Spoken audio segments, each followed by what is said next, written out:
Welcome to a new fragrance review. Today we're going to try Cuba Gold.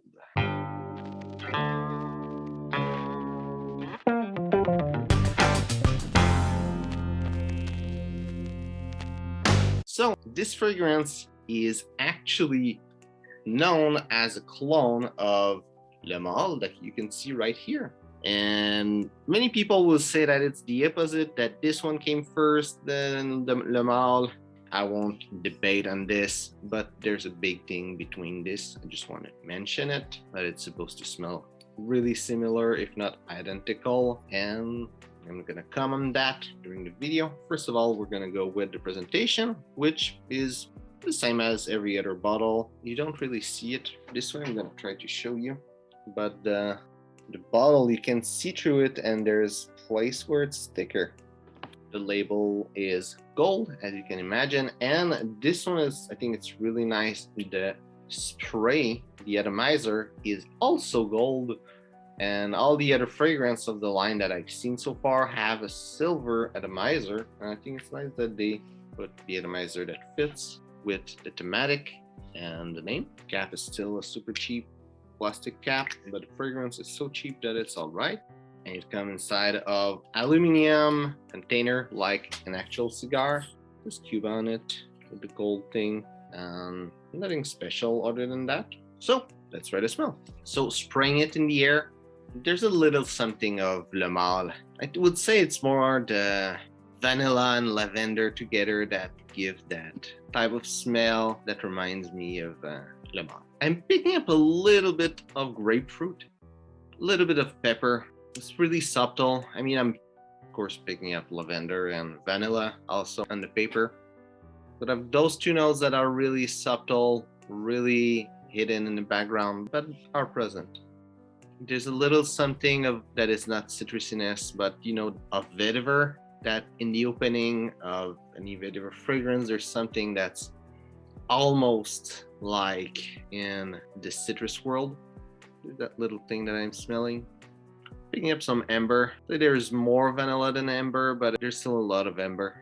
Also picking up some tonka bean. On my skin, what I'm picking up in the top note, I'm having a lot of vanilla, a little bit of lavender, a little bit of amber, a little bit of tonka bean, and a little bit of pepper. Base note, I'm mostly picking up a lot of amber and a little bit lavender, a little bit of tonka bean. And toward the base, I'm picking up a little bit of amber, a little bit of vanilla, a little bit of vetiver, a little bit of tonka bean, a little bit of pink pepper, and a little bit of grapefruit, which is special because it's noted as top note, and on my skin, it's only in the base note that I'm picking it up. Projection is average, little bubble around me. People were able to smell it, and longevity was pretty good. It lasted more than 12 hours. Maybe not crazy long time, more than 12 hours, but it lasted more than 12 hours. And to compare it to Mâle, I would say that the fragrance have a little something of Mâle, but it feels more masculine, more mature than Mâle, even though Mâle start to be an old fragrance that younger guys will think smells mature, but I would say it smells more mature than Mâle still. There is not the freshness, somewhat fresh, but it's not as fresh as Mâle. That's a big difference, and the note breakdown is not similar at all than Mâle. I would say that it turns more around amber than vanilla as Mâle. Really, Mâle, even though some people would say that this fragrance was made first, and I won't argue against that, I don't really mind which one was made first. Mâle definitely had a bigger impact, both as the type of fragrance it is, that it started the clubbing fragrance era. Also the fact that it's the first fragrance that mixed a fougere and an oriental fragrance together, things that couldn't be made. I mean, could, but was not conceivable before. It was a big revolution, Mâle, and this fragrance just doesn't have it at all. I would say that in the modern days, a lot of people say that Mâle is super watered down and it doesn't smell like crazy. I would say this one have better performance, somehow better, I would say.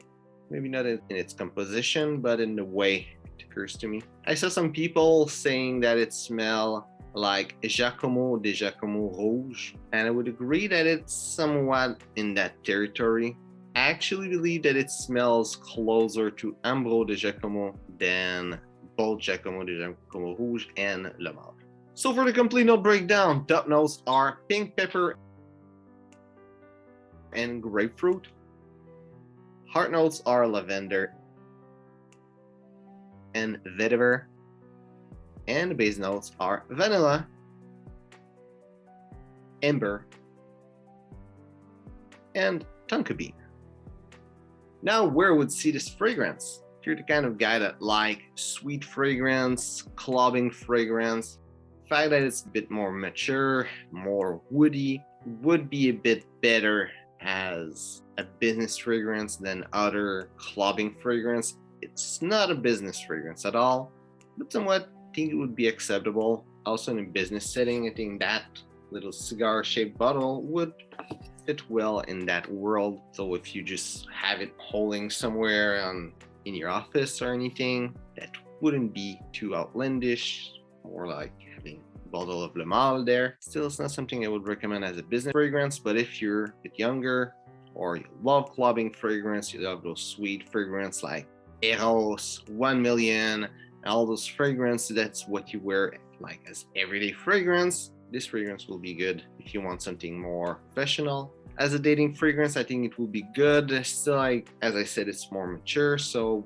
I would see it more for somewhat older guy, like in 30s or older, maybe not a young adult, but it goes well in that category of fragrance. In the summer winter spectrum, I would say it's more in between. Projection is good, but not too crazy. It's not too good neither. It's just in the middle, so it would be better in transitional season. For smell, I would personally prefer it in fall, and I would say maybe more in winter than in summer. It's really a sweet fragrance, so maybe in summer it might be too much, especially if it's hot outside, really hot, really warm.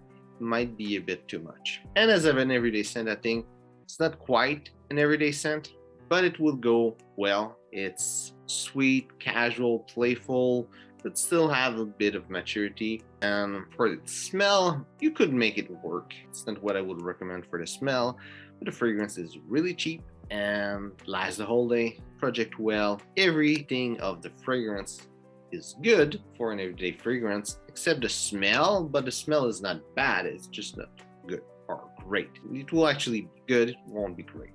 So what I think about it, I think it's a great fragrance. I think it's nice, especially for the price. If you need to, have free shipping or something, it should be cheaper than your shipping rate. So it's really good deal. If you just buy this and have free shipping, it's basically having it free. You cannot go wrong with it. Even if you buy it, so you can have it for less than $10, and the fragrance is really good. Might not be in your favorite list, but for under $10, it's really good fragrance. And for all the Cuba that I smell, I think this one is the best. Might not be the one that is the most mass appealing and one that people like the most. It will actually be the one that's over here, if I can point it well, which is Copacabana, but still this one is good.